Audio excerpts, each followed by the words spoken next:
전국이 영하 8도에서 영상 3도로 오늘보다 7도에서 9도가량 낮겠습니다. 낮 기온도 서울이 3도에 머무는 등 전국에 2도에서 9도의 분포를 보이겠습니다. 지금까지 이창진이었습니다. KBS 라디오 6시 뉴스를 마칩니다. 6시 5분입니다. KBS.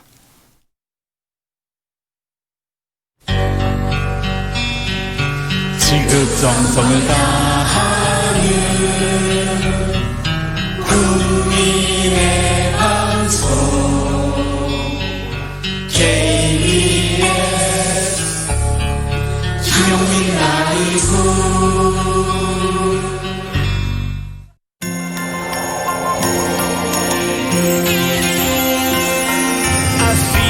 안녕하세요, 박지희입니다. 석석 오창석 소기자 목소리로 신청을 받아봤는데 사연이 많이 들어오지 않아서 여러분 제가 왔습니다. 김용민 라이브 크리스마스 특집 공개방송 징글징글 2019에 여러분을 초대합니다. 지금 바로 카카오톡 플러스 친구 김용민 라이브 검색한 다음 2019 우리 가족 3대 뉴스 그리고 2019 대한민국 3대 뉴스를 보내주시기 바랍니다. 자, 징글징글 2019 공개방송에 함께할 행운의 주인공 19분은요 13일 금요일 생방송 중에 발표를 하겠습니다. 자세한 내용은 김용민 라이브 홈페이지 참고해 주시길 바랄게요.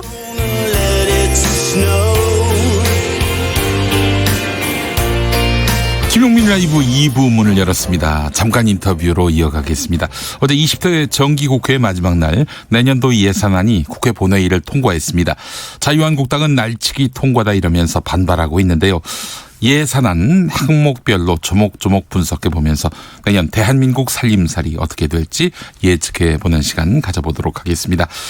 최고의 경제 분석가인데 최경영의 경제쇼에서 전속 계약을 맺는 바람에 저희 프로그램에서 부르질 못했습니다. 자, 우리 건국대학교 경상학부 경제학과 최백은 교수님 어서 오십시오. 네, 안녕하세요. 네, 네 FA로 풀렸다는 소문이 있습니다. 네. 아니, 농담이었고. 예. 네, 우리 최 교수님 부르시는 데가 너무 많아가지고. 저희가 참 모시기가 쉽지 않았습니다. 한 27번째 번호표를 들고 있었죠, 우리가? 예, 그렇습니다. 아이고, 나와주셔서 감사합니다. 감사합니다. 네.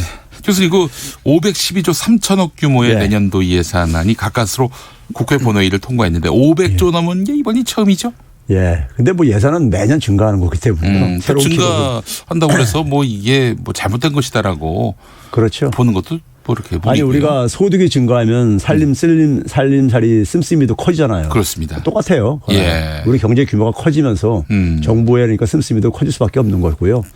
거기에 언론들이 그냥 괜히 슈퍼 예산이 예산이 이렇게 다 붙이는 건데. 예.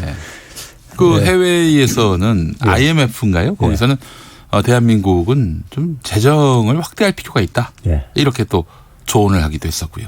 경제가 교과서에 그렇게 나와 있는 대로 사실 주문한 거예요. 네. 주문한 건데 사실 경기가 그러니까 우리가 자연적인 상태 속에서 정상적인 상태 속에서 우리가 성장할 수 있는 하나의 이 수치가 있어요. 네. 그거를 이제 밑돈다는 얘기는 시장 민간 부분이 제대로 이제 그걸 역할을 못 하고 있다는 걸 의미하는 것이고. 하죠. 예. 그럴 때는 이제 그러니까 정부가 좀 이제 마중물 역할을 해가지고 민간 부분이 좀 활력을 좀 살리는 역할을 해야 된다는 점에서 그게 이제 그러니까 재정의 역할을 이제 얘기하는 거고요. 네. 올해 성장률이 한 2%까지 이렇게 우리가 내려잡고 있듯이 우리가 도달할 수 있는 성장률을 최소한 2.5% 이상은 보고 있거든요. 거기에 비하면 그러니까 우리가 지금 굉장히 경제가 안 좋은 상태이기 때문에 확장적으로 재정을 운용하는 것은 당연한 거고 거기다가 문제는 뭐냐면은 쓸 여력이 있다는 거죠. 우리는 이제 OECD 국가 중에서 혹은 전 세계에서 주요 국가들 중에서 재정 건전성이 가장 좋은 나라 중에 하나예요. 그래요. 예. 그래서 흔히 우리가 세계 경제 포럼이라는 데서 소위 이제 우리가 거시경제 안정성 지표를 이렇게 순위를 매기는데 거기서 우리가 1위를 하는 주요한 이유 중에 하나가 또 이 재정 건전성이 굉장히 양호하고 두 번째는 그러니까 그다음에 이제 외환 보유고도 굉장히 충분하고 이런 것들 가지고 이제 되게 평가를 받고 있거든요. 그런 점에서 재정도 그러니까 재정을 너무 이제 그러니까 우리가 이게 긴축적으로 운용을 하게 되면요.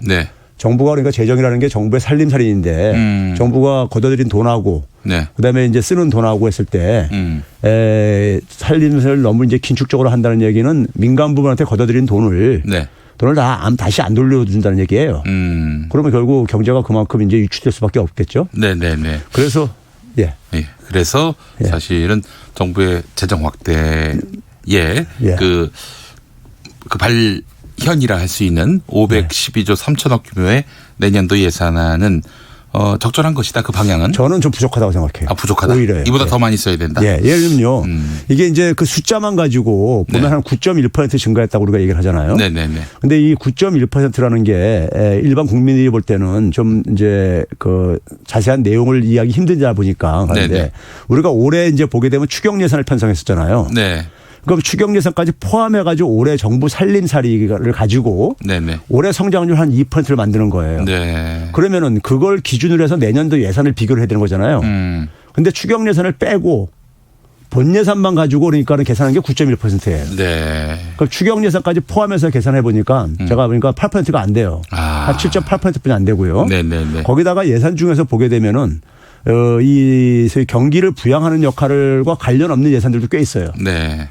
그러니까 뭐 특히 이제 보게 되면은 그 이 정부가 이제 그러니까 그 융자 사업도 많이 하는데 돈을 빌려주는 사업이요. 네. 대표적인 게 이제 주택 구입 융자 사업 같은 경우죠. 네. 이런 건 돈 돌려다 다시 회수하는 돈들이에요. 그럼 이거는 그러니까 그러네요. 돈이 지출되는 게 아니잖아요. 그렇죠. 많이 투자를 하면 또 그만큼 또 돌아오게 되고. 예. 그래서 이런 것까지 빼고 나면은 한 6.4%뿐이 안 되더라고요. 아. 그러니까 이게 이제 그 속을 들여다 보면은 네. 돈을 쓴 만큼 그러니까 이게 다 책정한 만큼 다 지출되는 게 아니다. 그런 점에서 네. 그런 점에서 그러니까 확정적이지가 않고요. 네. 저는 9%가 아니라 한 12% 정도는 증액을 했어야 된다고 봐요. 아, 그래요? 예. 아니 예를 들면 내년도 성장률을 우리가 가정했을 때. 네. 예. 알겠습니다. 자, 하여간 뭐 슈퍼 예산이라고 하는 사람들은 뭐 맥락도 모르고 하는 얘기라고 볼 수 있을 것 같고요. 자, 근데 올해는 그런 모습이 있었는지 없었는지 모르겠습니다. 보도를 제가 잘 보질 못했는데 왜 있지 않습니까? 예산안 처리할 때 그 막판에 야시장이라고 해서 국회의원들이 쪽지 예산으로만 이렇게 내 거 좀 신경 써줘 하면서 이렇게 거래를 한단 말이죠. 그래서 막판에 SOC 예산이 이제 폭증을 한단 말입니다. 그래서 제가 이번에 얼마를 따왔습니다. 이러면서 지역구에 가서 자랑하고 말이죠. 그렇죠. 이런 일들이 이번에 있었는지요? 없었다고 말할 수는 없을 것 같고. 예년에 항상 있었는데 올해라고 비껴가겠습니까? 게다가 또 내년에 총선인데. 이거는 구조에서 비롯되어지는 거예요. 우리가 흔히 예산심사와 관련해서 오명이 붙어 있는 오명이 뭐냐면 난림 심사입니다. 네네. 일단 선진 국가들에 비해서 예산심사 기간이 굉장히 짧아요. 네. 그리고 이 좀 예산심사를 하는 이 그 기구들이 전문성도 좀 떨어지고 그리고 뭐 투명성도 결여되어 있다 보니까 네네. 자기들끼리 짬짬이로 이렇게 그러니까 밀실해서 할 수가 있고요. 그러다 보니까 우리 사회가 많은 분야에서 사실 특권이 이렇게 작동하고 있잖아요. 네네. 이 부분도 마찬가지입니다. 특권이 작동하고 있는데 그러니까 관료들의 특권, 국회의원들의 특권들이 이게 결합되어 가지고 만든 게 예산인데 예산을 사실 제가 볼 때 이 관료라든가 국회의원들이 자기 돈 만약에로 살림살이 이렇게 잡으라 그러면 이렇게 안 잡을 거예요. 이렇게 안 하죠. 예. 그리고 그 얘기는 결국 뭐냐면은 국민들 돈이 굉장히 우리가 잘못 쓰이고 있다는 얘기죠. 네. 그런 점에서 이번에도 보게 되면은 예산 인재니까 우리가 조정 과정 속에서 가장 힘이 없는 부서가 어느 것 같아요. 힘이 없는 부처. 힘이 없는 사람을 상대하는 부서요. 예? 아, 복지부. 그렇죠. 그쪽 예산은 줄어들고. 네. 그다음에 이제 이 지역구 의원들이라든가 우리나라 이제 그러니까 이 지역에서도 결국 뭐냐면 되게 이 토 세력들하고 관련돼 있는 게 이 건설 사업들이에요. 건설 토목 사업들. 토교통부는 그렇죠. 이런 쪽이 또 이제 예산을 이제 증액시키고 이런 것들이 뭐 구조적으로 반복될 수밖에 없는 것이 이번에도 확인되고 있습니다. 정부안 기준으로 그 지난해 대비 12.9% 늘었던 SOC 예산. 이번에 국회 심사를 거치면서 오히려 17.6%가 증가한 거예요. 9천억 정도. 그런데 이번에 예산안 처리 과정에서 보니까 자유한국당이 패싱됐습니다. 그럼 자유한국당 의원들의 요구가 수렴되지 못했다 이렇게 봐야 되는 겁니까? 제가 볼 때는요. 이게 이제 심의 과정이 이제 해당 상임위에서 간 다음에 결국 예결위원회에서 예결위원회에서 이제 또 조정을 하고 예결위원회에서 안 될 때 이제 소소위라고 이제 우리가 흔히 줄여서 이제 얘기하는 부서가 있는데 거기서 이제 그 간사들끼리 모여가지고 여야 간사들끼리 모여가지고 할 때 거기에 다 쪽지로 다 이제 그러니까 자기들 저기 다 챙깁니다. 그렇기 때문에 거기에 이미 그러니까 다 들어가 있을 거라고 저는 생각이 들고요. 그럼 좀 자유한국당 의원들 반발하는 건 좀 자유한국당은 이제 그 정부 재정 자체를 씀씀이를 규모를 대폭 줄이고 싶은 거죠. 자기들 SOC 예산은 안 줄이고. 예, 그 왜 그러냐면은 그래야지만 경기 부양이 잘 안 될 거 아니겠습니까? 그래 총선에 또 유리할 거고. 예. 예. 알겠습니다.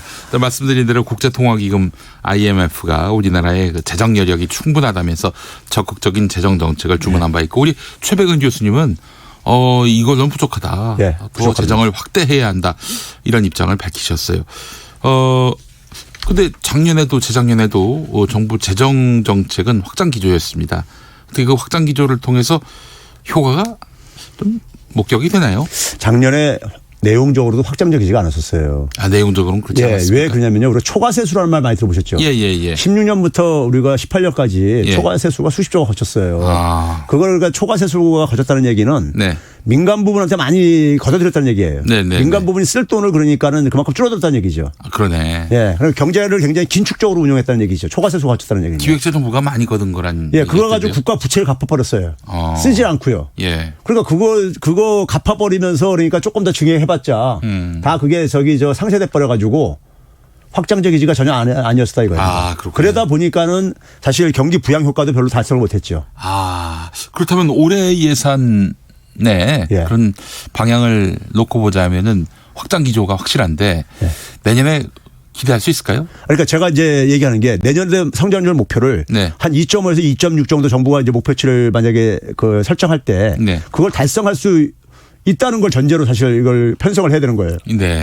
근데 작년에도 그러니까는 기재부에서 작년 예산 편성을 하면서요. 예산 편성하면서 2.7% 달성할 수 있다고 얘기를 했었어요. 근데 뚜껑 열어보니까 어떻습니까? 그런 것처럼 기재부가 그러니까는 기재부는 속성상 굉장히 재정을 그러니까는 좀 이렇게 그 적자를 기피하는 성향들이 있습니다. 관료들이요. 그 확장을 싫어해요. 예, 싫어하죠. 그러다 보니까는 결국은 뭐냐면 굉장히 자기들 그 논리를 뒷받침하기 위해서 성장률을 제가 볼 때는 좀 과장해서 전망하는 경향도 있어요. 예? 그리고 나서 이제 그러니까는 그 이후에 이제 추경 편성할 때도 뭐 추경 편성은 또 정치 싸움이 벌어지니까요. 그렇죠. 제대로 편성이 안 되지게 되고. 그러니까 결과적으로는 그러니까는 그 이 정부의 어쨌든 간에 그 재정 운용에 있어서 관료들이 어쨌든 간에 이러한 그 이 보수적인 태도가 상당히 경기를 방어하는데 재정이 제대로 역할을 못하게 하는 이제 이런 측면으로 작용을 하고 있죠. 우리 기획재정부 공무원들도 나라 살림 잘 되기를 바랄 텐데 왜 이렇게 그 확장을 싫어합니까? 확장이 그 이렇게 경제학자들이 대세고 대의다 이렇게 말하는데. 우리가 이제 그런 말 있잖아요. 그 정권은 유한하고 그다음에 뭐 자본은 무한하다 뭐 이런 얘기 있듯이 관료들은 자기가 그러니까 거기서 수십 년 해야 된단 말이에요. 해야 되고 정권은 근데 어쨌든 간에 뭐 임기가 있는 것이고요. 그렇죠? 그러면 결국 뭐냐면 관료들 입장 속에서는 국가 이제 그러니까 어쨌든 간에 이 재정을 그러니까 자기들이 그러니까 이게 나중에 이제 그러니까 이게 너무 증가했을 때 그걸 부담을 갖기 싫다는 얘기죠 뭐. 근데 그건 제가 볼 때 과거에 잘못된 그러니까 관행 속에서 가진 사고로 저는 비롯되고 있다고 봐요. 재정이 상당히 금융위기 이후에 주요 국가들에서 재정이 그러니까 국가 부채가 굉장히 크게 증가했듯이 증가했는데 그렇게 증가하면 큰일이 날 줄 알았는데 전혀 큰일이 안 생기고 있거든요. 그래서 얘기는 결국 뭐냐면 과거의 그 경험에서 가지고 있는 사고들이 뭔가 문제가 있는 개념이었다는 얘기예요. 거기에 대한 좀 이제 이 전향적인 사고가 필요한데 이걸 안 바꾸고 여전히 관성적으로 과거의 관성에 얽매여 가지고 재정을 굉장히 보수적으로 굉장히 이렇게 운용을 하고 싶어 하죠. 그렇다면은 정부가 집권 세력이 기획재정부의 이 같은 보수적 태도 좀 개선할 수 있도록 애를 많이 써야 되겠네요. 맞습니다. 그런데 사실 뭐 어떻게 보게 되면은 초기에 그러니까 사실 그 새로운 정권을 국정 목표를 설계했던 분들이 들어갔다가 그분들이 이제 나오게 되면은 되게 그 공백을 관료들이 가서 메꿔요. 김동연 부총리, 홍남기 관료들이 쫙 들어가서 메꿉니다. 기재부 출신입니다. 뭐 심지어 청와대까지도. 그러다 보면은 결국은 이제 그러니까는 그러다 보면 우리가 이제 개혁이 이제 소위 이제 김이 빠지기 시작한다 이런 얘기를 많이 하고 이제 그런 것들이 반복되어지고 그러는데 결국은 뭐 관료를 그러니까 우리가 적대시할 필요는 없지만은 관료를 결국은 이제 설득도 시켜야 되고 그다음에 관료의 한계를 직시할 필요가 있어요. 그렇죠. 알겠습니다. 자, 교수님 짧게 오늘 통계청이 11월 고용 동향을 발표했는데 취업자 수가 30만 명 이상 증가하면서 고용률이 61.7% 역대 최고라고 밝혔습니다. 자, 어떻습니까? 이거 뭐 61.7% 정도로 나타났다면은 상당히 높은 그런 성적이라 말할 수 있을 것 같은데요. 어떻게 평가하실 수 있을까요? 일단 이 양적인 측면 속에서는 역대 최고니까요. 어쨌든 간에요. 양적 측면에서는. 그런데 우리가 이제 두 가지 점을 지금 생각을 해볼 필요가 있습니다. 네. 예를 들어서요. 2016년도에 박근혜 정부 이제 끝나는 해였었죠. 성장률이 2.9%였습니다. 네. 올해 이제 한 2.0% 정도 될 거라고 예상을 하고 있어요. 그러면 성장률로 보게 되면 2016년이 훨씬 나은 거잖아요. 네. 그렇죠? 그런데 그 성장률이라는 것은 일종의 보게 되면 우리나라 국가 전체에 저희 가계, 기업, 정부의 소득의 증가율을 얘기하는 거예요. 평균 증가율을요. 네, 네, 네. 근데 가계 소득 증가율을 보게 되면요. 2016년도에는 0.2%만 안 증가했어요. 네. 특히 가계 중에 절반 정도는 소득이 후퇴를 했습니다. 근데 올해는 한 2.6%가 가계가 3분기까지 네. 올랐어요. 예. 그러면 사실 가계 입장에서 볼 때는 성장률은 낮아져서도 올해가 더 나은 거예요. 네, 네, 네. 그럼 이게 뭔가 그러니까 이게 성장률하고 국민들의 소득하고 이 관계가 굉장히 약화됐다는 걸 보여주고 있는 거예요. 네. 여기에 이제 두 가지를 우리가 고려를 해야 되는데 하나는 뭐냐면 인구 구조가 엄청나게 변했습니다. 제가 지난달에 본 거하고 이번 달 본 거 한 달 사이에도 인구의 어떤 놀라운 변화를 제가 지금 보고 있는데요. 하나는 뭐냐면 60세 이상 인구가요. 네. 우리 1년 전에 비해서 지금 58만 명이 증가했습니다. 아, 그래요? 예. 오. 근데 이게 한 달 전에는 57만 명, 한 8천 명이 더 한 달 사이에 또 증가한 거예요. 아이고. 근데 이게 박근혜 정부 끝나던 2016년 대비해 3년 동안을 보게 되면요. 163만 명이 증가했습니다. 60세 이상이요. 네. 그럼 60세 이상들은 50대보다도 혹은 50대나 40대보다도 고용률이요. 일자리를 잡을 확률이 한 절반 정도 뚝 떨어져요. 네. 그렇죠? 네. 그럼 우리가 경제 성장이라는 것은 기본적으로 노동력을 많이 투입하고 자본을 많이 투입하면 성장률이 올라가게 돼 있는 겁니다. 네. 근데 노동력 투입이 그만큼 줄어들 수밖에 없는 거죠. 고령화되면서요. 네, 네. 그렇죠? 반면에 49세 이하는 한 30만 2, 3만 명씩 줄어들고 있어요. 아이고. 그러니까 한참 많이 일을 하는 연령층은 줄어들고 있다 이겁니다. 그러다 보니까 성장률이 떨어질 수밖에 없다 이거예요. 네. 그럼 이 성장률이 떨어지는 상황 속에서 그다음에 60세 이상이 그러니까는 한 58만 명씩 이렇게 증가하는 상황 속에서 이분들에 대한 어떤 대책이 필요하다 이거죠. 그렇죠. 예. 복지를 해주든지 아니면 그러니까 어떤 일자리인데 뭐 공공근로 일자리도 뭐 이런 거 해줘야 된다는 얘기죠. 그러다 보니까는 지금 정부가 그러니까는 그것을 이 지금 발등에 떨어진 불을 끄느라고 애쓴 대책이 시니어 일자리 대책 같은 게 네네. 좀 어느 정도 효과를 보고 있는 거예요. 예. 그러다 보니까 자연히 뭐냐면은 60대 이상 일자리들은 풀타임 일자리라기보다는 네. 아무래도 노동 시간 수, 근로 시간 수는 좀 적을 수밖에 없죠. 질 낮은 고용이라고 비난할 그렇죠. 수도 있겠네요. 예. 근데 이제 문제는 뭐냐면은 그런 일자리라도 안 만들면은 민간 노동 시장에서 60세 이상을 채용할 가능성이 있느냐 이거죠. 현실적으로요. 네. 그럼 복지를 늘려주든지 네. 그렇지 않으면 고려장 칠 수밖에 없거든요. 네? 그런 현실을 이제 우리가 직시할 필요 있다는 얘기고 네. 그런 상황에다 또 하나는 뭐냐면 지금 산업 기반이 산업 네. 체계가 근본적으로 변하고 있어요. 네. 제조업에서 그러니까 우리가 예를 들어서 흔히 보게 되면 구글이나 이런 것처럼 플랫폼 사업들 변하고 있다고요. 이런 변화 속에서 그러니까 제조업의 타격이 그러니까 지금 이제 그 나타나면서 40대 일자리가 굉장히 흔들리고 있죠. 네. 이제 이런 부분들은 그러니까 우리가 산업 구조를 바꾸는 문제이고 이건 좀 시간이 걸릴 수밖에 없다 이거죠. 네. 네. 알겠습니다. 아, 최백은 교수님.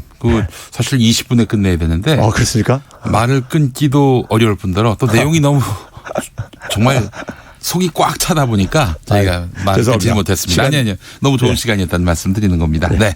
정부의 재정정책 확장 정책, 재정 확장 정책 그것은 뭐 기묘하고 절실하고 그러면서 평가절하할 일은 아니다. 이 말씀으로 저희가 요약하겠습니다. 최백은 건국대 교수님 말씀 잘 들었습니다. 네, 감사합니다. 네, 라디오 정보센터 갔다 오겠습니다. 정한나 씨가 준비하고 있습니다. 문재인 대통령이 오늘 오후 추미애 법무부 장관 후보자에 대한 인사청문 요청안을 국회에 제출했습니다.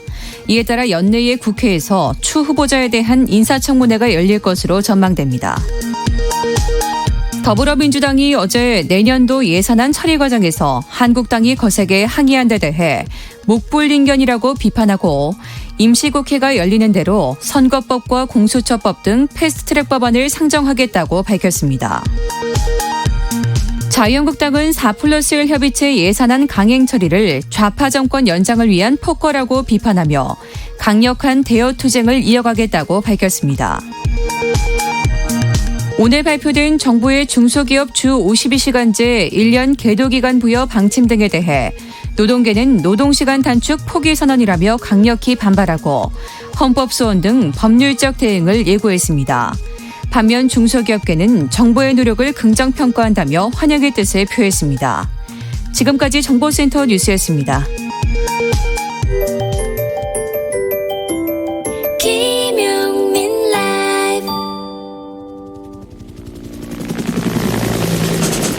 대한민국 국회의원의 하루 24시간 1440분 86,400조 1분 1초도 허투루 쓰지 않는 국회의원들의 일거수일투족을 가장 가까운 곳에서 따라가 봅니다. 국민을 위한 소중한 시간 국회의원 24시. 국회에서 열일하시는 의원 초대했습니다. 박주민 더불어민주당 최고위원 어서 오십시오. 예, 안녕하십니까. 네, 대뜸 한번 훅 들어가 보겠습니다. 네. KT 주님이라는 KT 명 주? 쓰시는 분. 네. 이번 미래의 대권 주자 박주민 이렇게 문자를 보내셨어요. 혹시 뭐 아내분이 보내시거나 그런 건 아니시죠? 아닌 것 같아요. 예. 아니 대권에 대한 꿈이 있으십니까? 전혀 없고요. 예. 전혀 없어요? 아마 이분께서 말씀하신 미래도 아마 100만 년쯤 후. 살아있다면 예. 100만 년 후에 도전하겠다 이 말씀이세요. 예. 자 얼마 전에 책을 내셨어요? 네, 책 냈습니다. 제목이 주민의 헌법. 주민의 헌법. 네. 예, 그래요. 부제가 국회의원 박주민의 헌법 이야기. 아이고 지금 뭐 눈코뜰 새 없이 바쁘실 텐데 네. 언제 이렇게 또 집필을 하셨어요? 원래 예정대로 됐다면 사실 올해 초에 나와야 될 책인데요. 예. 이런저런 일로 계속 미뤄지다가 네네네. 포기하려고 그랬었는데 이제 출판사에서 절대 포기할 수는 없다 해가지고 막판에 좀 몰아치기를 했습니다. 네, 그래요. 아유 고생 많이 하셨네요. 책 한 권 낸다는 게 자기 인생에 어떤 뭐랄까요 그 기운을 쫙 뽑아내서 네. 내놓는 것이기 때문에 네. 그 정말 고통의 과정을 제가 잘 알죠. 자 어제 본회의에서 4더하기1 협의체 네. 예산안이 의결됐습니다. 네. 어제 국회 분위기 어떻게 보셨어요? 사실 자유한국당이 반발을 할 것이다. 문제 제기를 할 것이다라고 예상은 했는데요. 네. 그래서 진짜 반발을 했고 저항을 했는데 예. 저 개인적인 입장으로는 좀 그 모습이 좀 궁색해 보였어요. 궁색했다. 그러니까 예. 무슨 얘기냐면 예산안은 원천 무효다. 이렇게 얘기하면서 자기가 확보한 자기 지역구 예산은 따로 보도자료 내고 그다음에 글쎄 말이에요. 본인이 그 기재위에서 심의해서 통과시킨 예산 부수 법안을 나와서 반대 토론한다든지. 네. 그리고 수정안을 제출했는데 수정안 굉장히 여러 개 제출하셨는데 네네. 수정안의 내용이 법 시행 일자를 12월 1일로 했다가 다른 수정안은 12월 3일로 했다가 아이고. 이런 식으로 수정안을 내놓고 제안 설명을 하게 해달라. 그럼 날짜만 바뀌었는데 네. 제안 설명할 게 없지 않습니까? 날림이네요, 날림. 그리고 자유한국당 소속 국회의원 전원이 서명을 해서 법안을 발의했거든요. 수정안들을. 네네네. 그러면 본인들은 검토할 필요가 없잖아요. 이미 동의했으니까 서명한 거 아니겠습니까? 네네네. 근데 나와서 검토할 시간을 달라. 그러니까 좀 저희들이 봤을 때는 너무 궁색하고. 더 길게 끌 거 없다. 네. 빨리 통과를 시켜서 내년 예산 네. 집행에 있어서 차질이 없도록 해야 한다. 뭐 이런 입장으로 네. 정리가 돼가지고 네. 결국 예산안이 의결된 건데 자유한국당 의원들이 밤샘 농성했고 오늘 뭐 아침부터 규탄 대회를 열고 있습니다. 네. 야당의 이런 격한 반발. 그러니까 자유한국당만 지금 이렇게 문제 삼고 있는 거죠. 왜냐하면 이제 바른미래당까지는 다 그 의견들을 많이 수렴을 했고요. 네, 또 네. 자유한국당도 솔직히 말씀드리면 예결위가 정상적으로 가동됐을 때 제출했던 의견들은 다 거의 반영이 되는 상태로 제가 알고 있거든요. 네, 그렇기 네, 네. 때문에 그 이른바 쪽지 예산이 있었군요. 그러니까 뭐 여러 가지 그 의원들이 얘기하는 예. 뭐 쪽지 예산인 건 막판에 이제 막 하는 거고요. 네네. 각 상임위에서 예산을 증액하거나 네. 감액할 때부터 예. 각 의원들이 여러 의견들을 내잖아요. 그러면 쪽지 예산이 없었습니까 이번엔? 제가 있었다 없었다 제가 알지는 못하겠고요.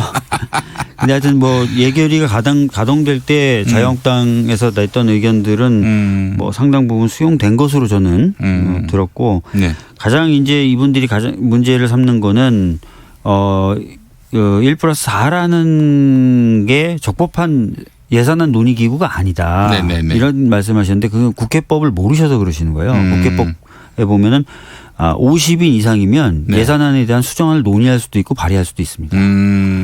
그렇기 때문에 꼭 어떤 교섭단체가 해야 된다. 또는 여야가 100% 합의해야 수정안을 만들 수 있다. 이런 게 법의 규정이 없거든요. 네. 그래서 좀 잘못된 법상식에 근거한 문제적인 것 같습니다. 네. 자유한국당 심재철 신임 원내대표 선출 직후부터 강한 바람이 이어가고 있는데 예산안 처리 이후에는 장기 집권을 하겠다는 문재인 좌파 독재 정권의 민낯이 그대로 드러났다.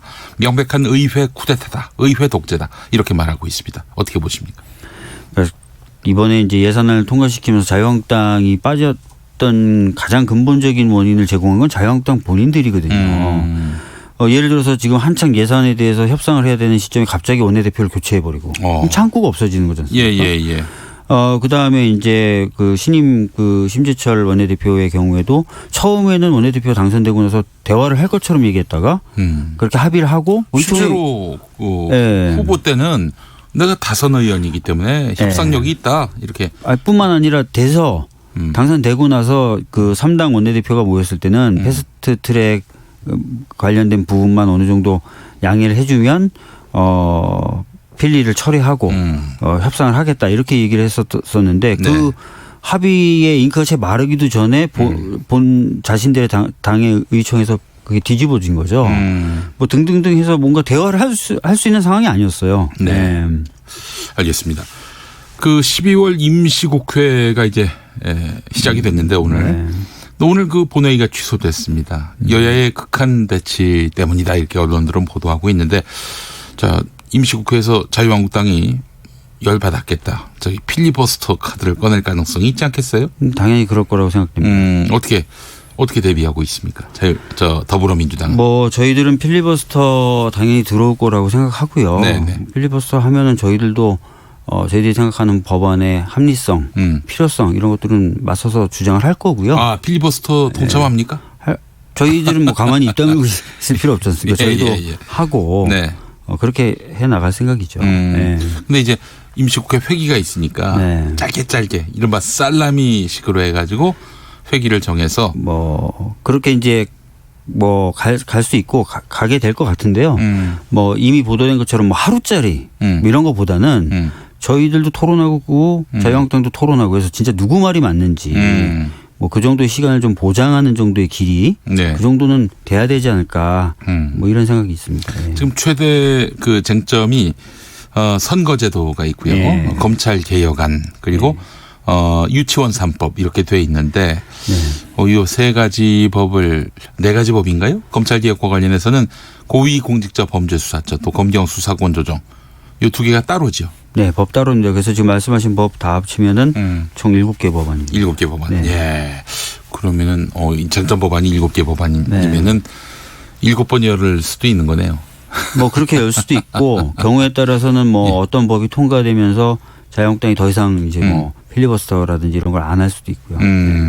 알겠습니다. 일촉즉발의 상황이네요. 지금 국회 상황이. 알겠습니다.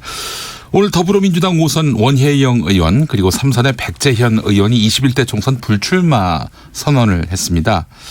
자, 초선이 아닌 중진 의원의 공식 선언 사실상 처음인데 어떻게 이 민주당 내 중진 용퇴론이 다시 고개를 드는 것은 아닌지.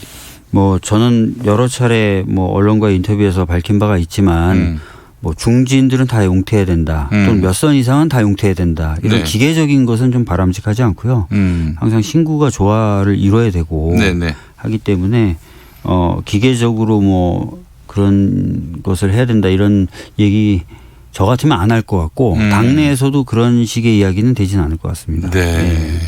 알겠습니다. 오늘 그 최고위원회의에서 저 얘기하셨어요. 그 정경심 교수. 네네네. 1심. 지금 판결 난 것도 아니고 공판 준비 기일 단계인데 재판이 아주 이상해졌습니다. 이상한 게 아니라 재판 정상적으로 하고 있는 거고요. 그건 사실은 그러네요. 공소사실의 동일성에 관련된 그리고 공소장 변경의 한계에 관련된 대법원 판례만 알아도 충분히 예측이 가능한 일이었거든요. 네. 알겠습니다. 그래서 이 건과 관련해서 잠시 후 오디오 파노라마에서 한번 다루도록 할 텐데 여간 참 검찰은 공색해진 상황이 된 것 같습니다.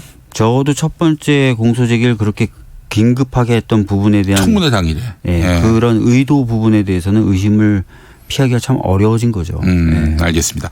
자, 박주민 의원님, 지금 은평? 네, 은평갑입니다. 은평갑이신데 다음 총선 때 은평갑 나오십니까? 네, 지금 뭐 그럴 생각입니다. 네. 그렇군요. 지역구는 은평감 또 출마도 하시고. 네. 알겠습니다. 자, 국회의원 24시 박주민 더불어민주당 최고위원과 함께했습니다. 오늘 말씀 감사합니다. 네, 감사합니다. 자, 교통정보센터 다녀오겠습니다. 오수미 씨. 네, 이 시각 교통정보입니다. 미세먼지는 나아졌지만 한파주의보가 내려지면서 도로 곳곳에 사고가 많습니다. 먼저 영동고속도로 강릉 쪽으로 안산 부근 1차로에서 승용차 사고가 났는데요. 여파로 3km 정체고요. 중앙고속도로 지선 양산 방면으로 물금 3차로와 갓길에 승용차 사고가 발생했습니다. 뒤쪽 대동분기점부터 물금까지 4km 속도를 못 냅니다. 남해고속도로 부산 가는 길 7원 분기점에서 하만 2터널, 대저 분기점에서 덕천까지 답답하고요. 경부고속도로 부산 쪽도 금호 분기점과 동대구 분기점에서 각각 속도를 못 내고 있고 계속해서 양산 분기점과 부산 요금소를 지나 구석까지 답답한 흐름 이어집니다. 지금까지 KBS 교통정보센터였습니다. 김용민 라이브 오디오 파노라마. 지난 9월 조국 당시 법무부 장관 후보자 인사청문회 당일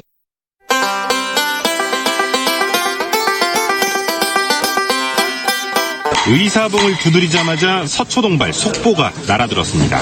검찰이 후보자 부인 정경심 교수를 사문서 위조 혐의로 재판에 넘긴 겁니다.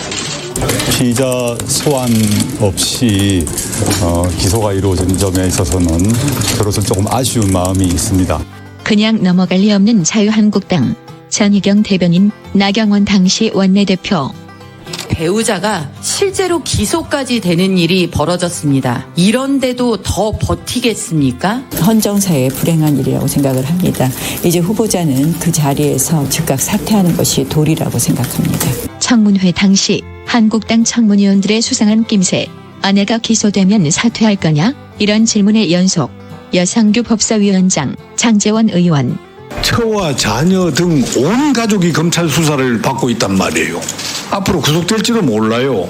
이 가정이 무너지고 있습니다. 그런데 장관이 무슨 의미가 있죠?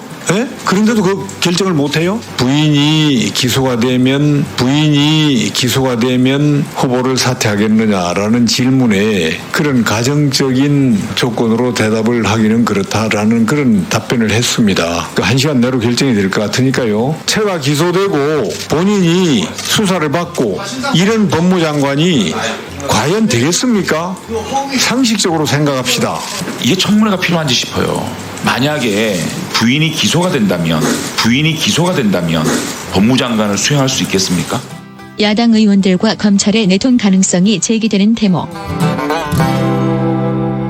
자, 그렇다면 정경심 교수를 한 번도 부르지 않고 기소하는 것은 말이 되는가?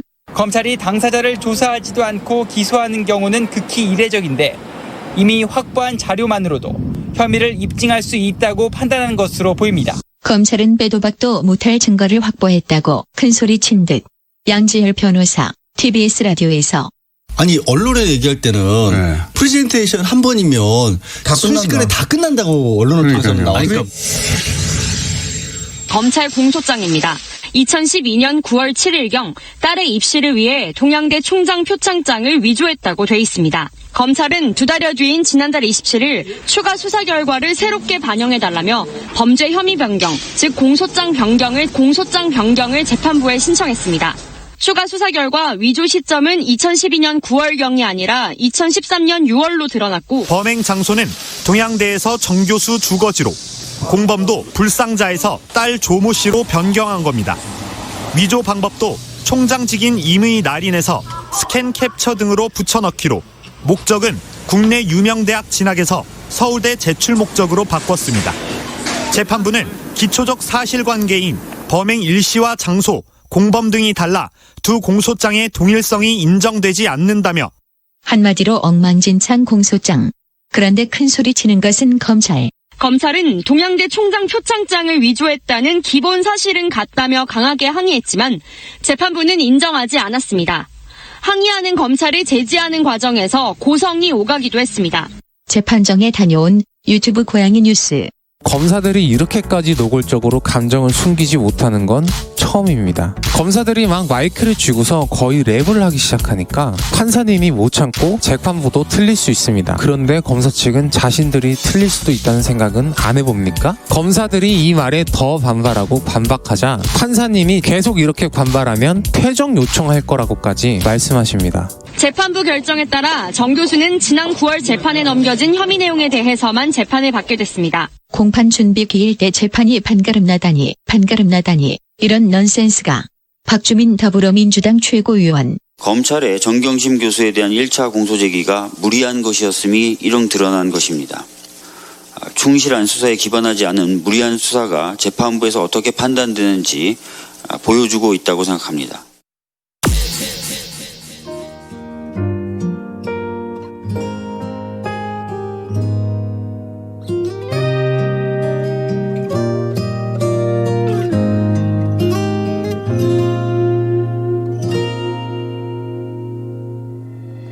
시계가 반대로 돌아가고 있어. TV 속 영화가 되감아지고 있어. 내렸던 빗물이 올라가고 있어. 잊었던 기억이 돌아오고 있어. 도로 위에 차들이 반대로 달리고 온 세상에 모든 게 다 거꾸로 움직여. 지금 나는 계속 반대로 뒷걸음질 치며 그날의 너에게 돌아가고 있어.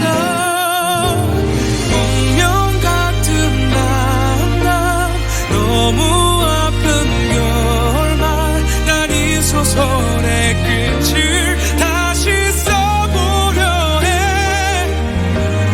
내 한 권의 사랑 마지막 장면에 네가 있어야 해. 그래야 말이 되니까. 네, 한동근의 이 소설의 끝을 다시 써보려 해. 이 노래 듣고 왔습니다. 오디오 파노라마에 뒤이어 들으신 노래입니다. 자, 오늘 퀴즈 정답은 여상규였습니다. 자유한국당 의원, 국회 법사위원장이죠. 자, 정답 보내주신 분들 잠시 후에 만나고요. 퀴즈 정답 보내주신 분들 중에 한 분께 아침을 바꾸는 활력 코업에서 건강기능식품 드리고요. 또 추첨을 통해서 모바일 커피 쿠폰 보내드리겠습니다. 선물 받으실 분은 김용민 라이브 홈페이지 오셔서 확인해 주시면 되겠습니다. 자, 빨리 진행하겠습니다. 시간이 많지 않아가지고요. 예. 자, 8454번 쓰시는 분 여상규 어르신이라고 하셨습니다. 자, 그리고 3816번 쓰시는 분 웃기고 있네라고 말한 여상규 씨, 그리고 0483번 쓰시는 분 정답 여상규 의원입니다. 버럭하던 모습이 선하네요 라고 하셨고, 6251번 쓰시는 분은 박희태. 박희태. 그만 지역구가 그분이 저 박희태 전 국회의장은 남해고 이분도 남해인가 그럴 거예요 아마. 예.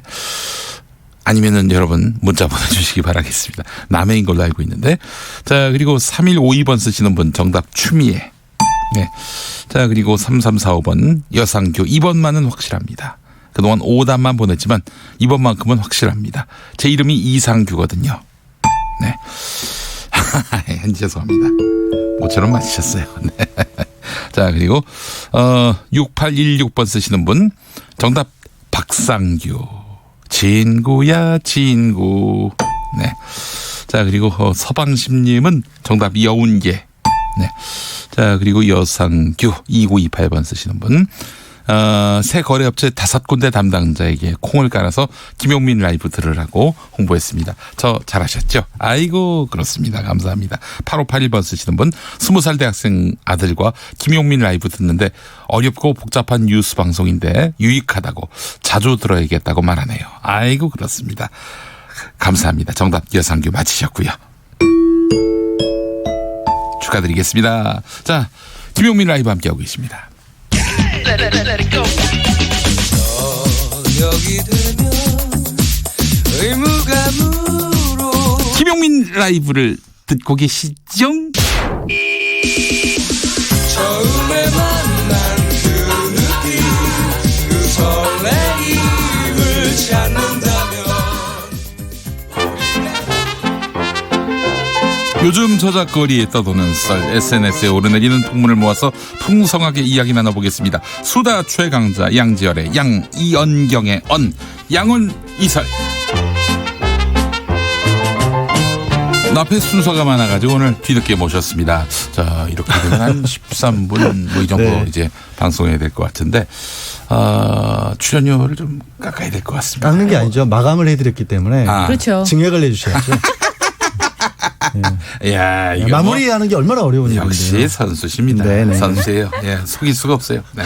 자, 양지열 변호사님, 이현경 위키트리 방송위원님 어서 오십시오. 네, 안녕하세요. 자, 그렇지 않아도 양지열 변호사님 목소리가 잠깐 앞서서 오디오 파노라마에서 나왔습니다. 여기 오늘 TBS 라디오 나가서 하신 말씀인데 정경심 교수 재판 관련한 얘기인데 이게 사실 정말 세기적 사건 아닙니까? 원래 이게 이렇게까지 떠들썩해야 되는 사건일까요? 근데 그걸 떠들썩하게 만들었죠. 그 판을 그렇게 키운 사람이 또 검사님들 아닙니까? 그렇죠. 네. 예. 사실은 이게 판사님이 아주 대놓고 검사들을 망신을 줬단 말이죠. 예. 망신 준 거 아닙니까? 망신 준 거고 질타한 거고요. 근데 저 갑자기 저는 진행자는 아니지만 네. 우리 이현경 의원 뉴스도 많이 보시고 하시는데 그러니까 법조인이 아닌 입장에서 공소장 변경 얘기 이게 그렇게 잘못됐단 많이들 지적을 했는데 많이 이게 와 닿으세요? 어떠세요? 그래서 전 좀 찾아봤는데요. 댓글 중에 제일 기억에 남는 게 이거였어요. 대한민국 사람들이 다 법률 전문가가 되겠다. 왜냐하면 재판정에서 판사와 검사가 얼마나 창과 방패로 싸우는지에 대해 전혀 알 길이 없고 재판장이 언성을 높이는 일도 있나? 드라마에서 언성 높이는 재판장을 볼 일이 잘 없잖아요, 판사를. 그리고 또 그 판사께서 송인권 판사인가요? 네.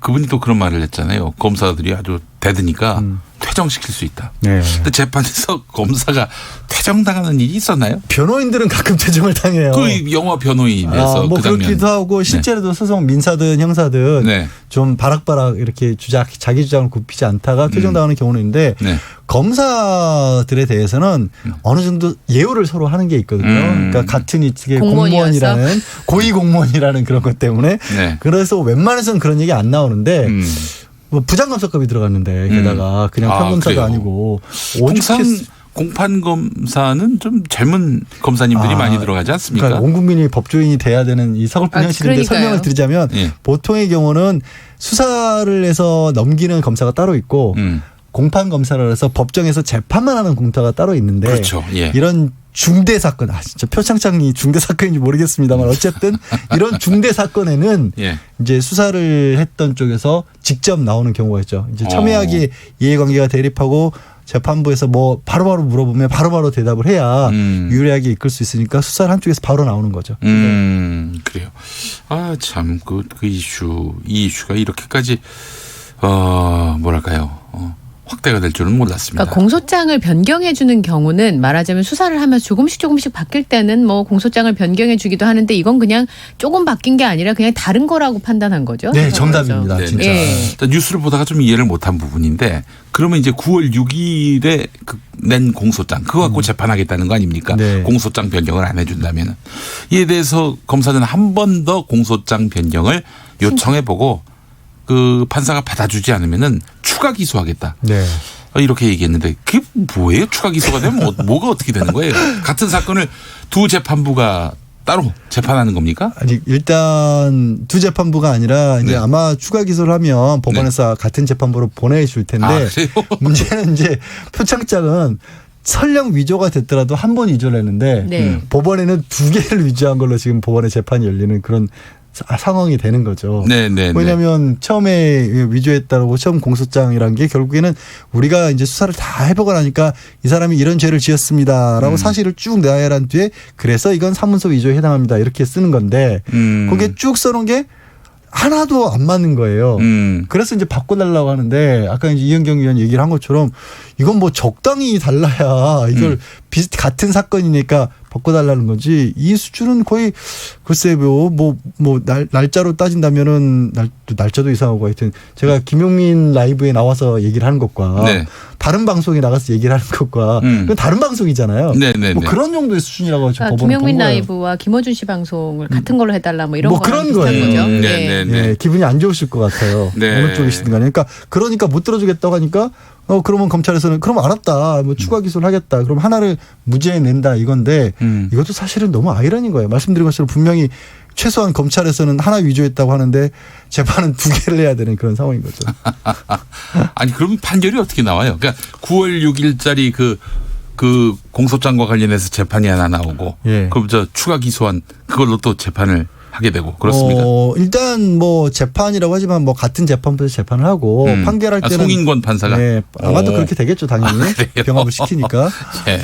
그리고 뭐 이제 판결문은 대신 보통 우리 판결문 할 때 뭐 한 판결문에 혐의가 여러 가지 들어갈 수 있잖아요. 여러 개 죄를 지은 사람은. 네. 근데 이 경우에는 아마 재판부에서 아예 판결문 자체를 2개를 따로 쓸 것 같아요. 그래서 첫 번째 공소된 부분은 재판 넘겨진 부분은 무죄로 정리를 하고 그다음에 두 번째를 어떻게 유죄를 할지도 사실 저는 좀 난감하긴 해요. 네.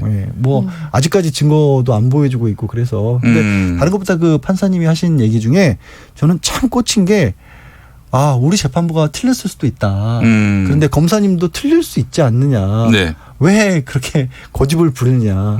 그 생각들을 못하는 것 같아요. 그러니까 틀리면 내가 틀렸으면 항소해라. 그런데 본인이 틀렸으면 어떡할 거냐 이제 이런 거인데 제가 지난번에 양지열 변호사님한테 그런 말씀 드렸거든요. 사실 국민들에게는 법적인 지식들도 사실 생업을 하나 바빠서 볼 틈도 없는데 검찰의 수사의 정도에 대한 판단을 할 무슨 빌미가 없냐 이렇게 제가 물어봤거든요. 검찰 수사가 제대로 된 건지 안 그러면 지나친 건지를 판단할 수 있는 행간을 읽을 수 있는 무언가가 있냐. 보통 이제 국회의원들은 말을 듣지 말고 발을 보라는 말이 있어요. 그 사람을 보려면 그 사람 얘기를 듣지 말고 발이 어디로 향하는지 보면 그 사람 진심을 알 수 있다. 이제 이런 것처럼 행간을 읽을 수 있는 방법을 좀 알려달라 그랬더니 그 양지열 변호사님 그런 건 없대요. 근데 이번에 이 일을 통해서 어느 정도 국민들이 행간을 읽을 수 있는 실마리가 잡힌 거 아닌가. 검찰 수사에 대한 평가가 그렇게 느껴집니다. 예, 알겠습니다. 아이고, 저 검찰 이 송인권 판사한테 말하자면은 항의했던 그 검사들의 심리는 어떻게 해석을 해야 됩니까? 아이고, 조금 전에 사실은 판사면은 지금 이 사건과 관련해서 판단을 내릴 주체인데 그분에게 밑보여서 좋을 것도 없을 것 같은 생각이 드는데. 보통은 그런데요. 네, 보통은 그런데. 보통은 그런데. 지금 이분은 뭐 재판을 올림픽 정신으로 참여하고 있는 겁니까? 이 검사님들 참가하는 데 의의를 두는 그건 아닐 텐데. 그러니까 어찌 보면 이제 자기는 절대로 옳다고 생각하고 있는 게 아닌가. 아니 그럼 뭐예요? 그거를 이제 본인이 그게 옳다고 입증할 수는 없는 것이고 판사가 동의를 해줘야 되는데. 그러니까 오히려 그 자리에서 이렇게 자리에서 일어서 가면서까지 흥분하지 않았나. 우리는 자리에서 일어나서 재판하는 재판이 아니거든요. 미국 영화에서처럼 돌아다니면서 재판 안 하거든요.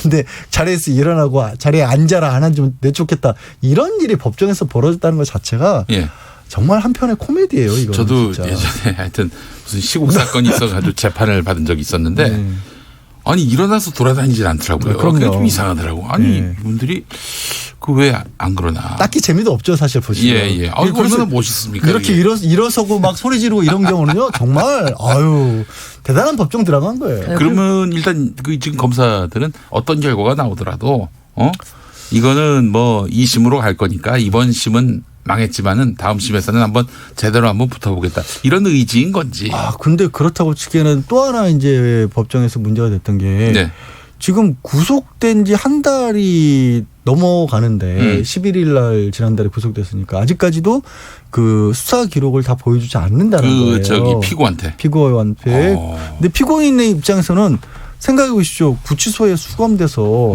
내가 재판에 넘겨졌는데 나를 뭘로 재판을 하겠다는 걸 아직도 안 보여준다는 거예요. 정확한 혐의나 내용을 다 알 수 없는 거예요. 모르는 거예요. 그럼 재판을 그렇게 하면 어떻게 진행을 해요? 그러니까 판사가 또 화가 나가지고 풀어준다?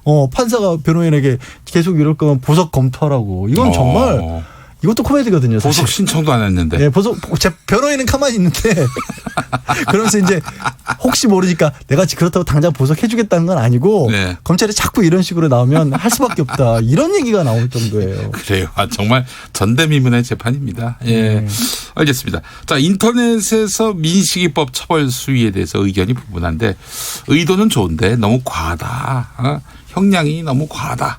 이렇게 이야기하는 사람들도 있고요. 강효상 자유한국당 의원이 그래서 반대표를 던진 거 아니겠어요? 이현영 의원 어떻게 보셨어요? 네. 그 민식이법이 사실 두 가지거든요. 네. 그 근처에 카메라를 설치해야 된다. 그랬더니 카메라를 설치하면 돈이 든다. 그럼 그 돈은 다 어디서 나냐. 그럼 학원이나 이렇게 차 운행하는 데는 힘들어진다. 이런 거 하나 있고 또 하나는 보수 유튜버가 이제 유튜브를 통해서 이렇게 얘기한 거죠. 이게 강도 강간죄랑 거의 그거보다 훨씬 더 심하게 처벌을 하는 거다. 학교 앞에서 아이가 사망하면 무조건 처벌을 받는다. 이런 말하자면 틀린 왜곡된 내용들을 이제 유포하면서 많은 분들이 운전을 하시니까 그렇게 알고 계셔서 네네. 청와대 청원까지 지금 올라간 상황이거든요.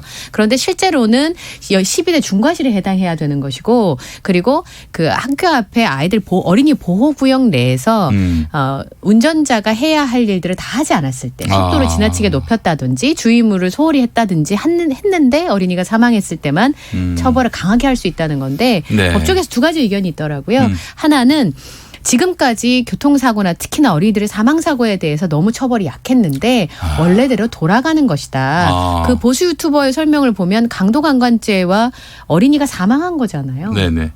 그게 이쪽이 형량이 너무 높아서 형평성에 비례에 어긋난다. 한번 상상을 해보시면 국민들은 판단하실 수 있을 거라고 생각하고요. 또 다른 법조계 의견은 다른 처벌 수위에 비해서 처벌이 좀 높다. 이런 의견이 있습니다.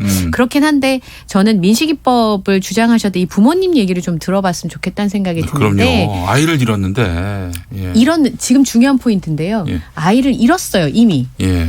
잃었기 때문에 이분들이 이렇게 할 필요가 없어요. 그런데 잃어보니 이게 얼마나 부당한지에 대하여 처벌이 약한지를 알게 되었기 때문에 네. 다른 아이를 위하여 이분들이 움직이시는 거거든요. 네, 그렇습니다. 이 법을 제안했던 강훈식 의원은 할 때마다 불안했대요. 네. 언론의 조명을 받다가 사라지면 이게 안 될 거란 생각을 해서 걱정을 했었는데 네. 이렇게 뭐 법이 어쨌든 통과가 됐다 이렇게 얘기를 하더라고요. 김용균 노동자의 어머니 또 세월호의 아버지 어머니들이 뭐 그런 마음 아니겠습니까? 네. 자, 오늘 두 분 수고하셨습니다. 네, 고맙습니다. 감사합니다. 우리 주변에는 아직 도움의 손길을 필요로 하는 어려운 이웃들이 많이 있습니다. 추운 겨울철 어려운 이웃들에게 따뜻한 온정을 나눠드릴 수 있도록